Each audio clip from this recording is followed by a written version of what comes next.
ক্ষমতায় কেউ স্থায়ী হয় না, হোক না শেরেনা কিবা হাসিনা, সে আরটা চিরকাল থাকে না।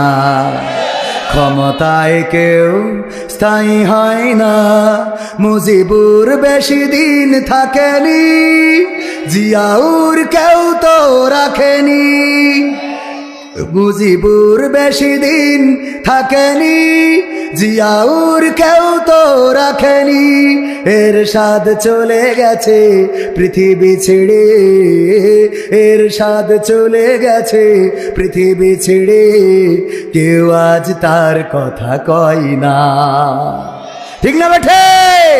ক্ষমতায় কেউ স্থায়ী হয় না, হাসিনা ক্ষমতা ধরে রাখতে আয়না ঘর বানিয়েছিল, জনগণের রোশন আলে দাদার দেশে পালিয়ে গেল।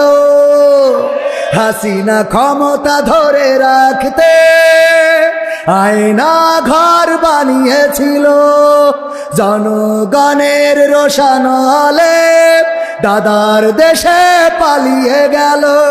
ডিবি হারুনের পাশে আর, ডিবি হারুনের পাশে আর পরিমণিদের দেখা যায় না। ক্ষমতায় কেউ স্থায়ী হয় না, হোক না শেরেনা কিবা হাসিনা, সে আরটা চিরকাল থাকে। এই চেয়ার চিরকাল থাকে না। আমার আগে যারা ওয়াজ করেছে একে একে বিদায় নিয়েছে না নেয় নাই, আবার এখন আমি ওয়াজ করছি, আলোচনা করছি, এখন আমার চেয়ার আমার পাওয়ার। আগামীকালকে আবার নতুন নতুন বক্তা আসবে, তাদের চেয়ার হবে, তাদের পাওয়ার হবে। সুতরাং এই দুনিয়ার চেয়ারের বড়াই করে কোনো লাভ আছে? দুনিয়ার এই পাওয়ার কোনো পাওয়ারই না। দুনিয়ায় বলবেন খেলা হবে, খেলা হবে, আবার বলবেন পালাবো না, প্রয়োজন হলে ফখরুলের বাসায় গিয়ে উঠব। ঠাকুরগাঁওয়ে বাড়ি আছে না, আছে না, ওখানে যে উঠব, জায়গা দেবে, মনে আছে না নাই? জায়গা খুঁজলো, অথচ দেখেন পালাবে না বললো, পালিয়ে গেছে না যায় নাই? কেন গেল? অভিভাবক হিসাবে আল্লাহকে মানে নাই। কথা কি বোঝা গেছে? ওই প্রথমে সে কথা মনে আসতো। তাহলে আমাদের অভিভাবককে আল্লাহ। কেন আল্লাহ?